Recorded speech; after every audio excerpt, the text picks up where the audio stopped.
الصلاۃ والسلام علیک یا سیدی یا رسول اللہ وعلی آلہ وصحبہ یا حبیب اللہ۔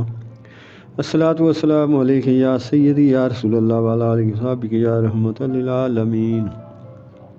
بسم اللہ۔ آج کا جو بیان ہے ایک مثال پیش کریں گے، بیان کریں گے، ایک حقائق سے مراد ایک مثال بیان کریں گے کہ طوطے کا گنجا ہونا، طوطے کا گنجا ہونا، اس سے کیا مراد ہے؟ ایک پنساری کے پاس طرح طرح کی بولیاں بولنے والا خوش رنگ طوطا تھا۔ وہ طوطا دکان کی نگہبانی کرتا اور آنے جانے والوں سے مزے کی بولیاں بولتا تھا۔ ایک دن اتفاق یہ ہوا کہ مالک اپنے گھر گیا ہوا تھا اور دکان پر طوطا نگہبانی کر رہا تھا کہ اتنے میں ایک بلی چوہے پر دوڑی۔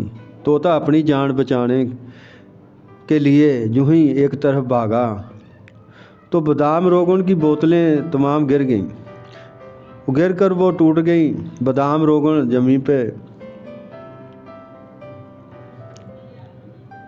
گر گیا۔ جب مالک گھر سے واپس آیا تو اس نے یہ معاملہ دیکھا کہ سارا تیل جو ہے وہ فرش پہ ڈھیر ہے۔ مالک نے خفا ہو کر طوطے کے سر پر ایک ایسی دھپ لگائی کہ چوٹ کے صدمے سے وہ گنجا ہو گیا طوطا۔ کئی دن تک طوطے نے بولنا چولنا بند کر دیا اور پنساری اپنی حرکت پر پریشان ہونے لگا۔ وہ اپنی داڑھی کو نوچتا اور اپنے جی میں کہتا کہ افسوس، کاش کہ میرا ہاتھ بری گھڑی سے پہلے ہی ٹوٹ جاتا جس گھڑی میں نے اس کے سر پر دھپ لگائی تھی۔ اسی پشیمانی میں وہ ہر صاحب دل درویش کے آگے نذرانے پیش کرتا تھا کہ کسی طرح اس کا طوطا پھر بولنے لگے۔ اسی طرح کئی دن گزر گئے۔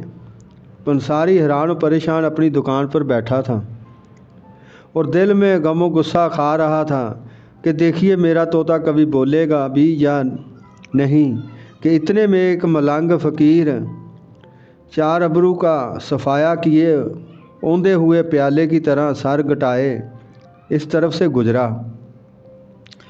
طوطے نے فوراً درویش پر آوازہ کسا اور کہا کہ او بے گنجے، شاید تو نے بھی اپنے مالک کی بوتلیں توڑی ہیں جو تجھے گنجا ہونا پڑا۔ کیونکہ طوطا پہلے بولتا نہیں تھا، اس نے دیکھا کہ اس کا سر گنجا ہے، اسے بھی اس کے مالک نے تھپڑ مارا ہے۔ سننے والے بے اختیار ہنس دیے کہ لو صاحب، یہ طوطا فقیر کو بھی اپنی مانند سمجھتا ہے، لہٰذا یہ مثال کیا سمجھانا چاہتی ہے کہ یہ طوطا فقیر کو بھی اپنی مانند سمجھتا ہے، لہٰذا تم اپنے حوال پر خدا کے پاک بندوں کا اندازہ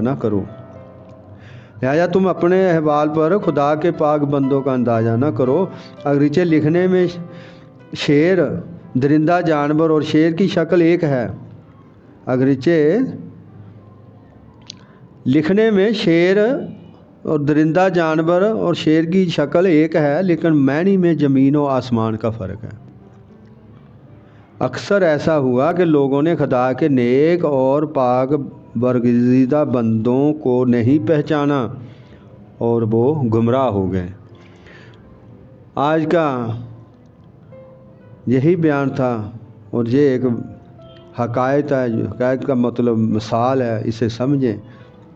اللہم صلی علی سیدنا محمد وعلی آل سیدنا محمد بارک وسلم صلی اللہ علیہ وسلم۔ آمین۔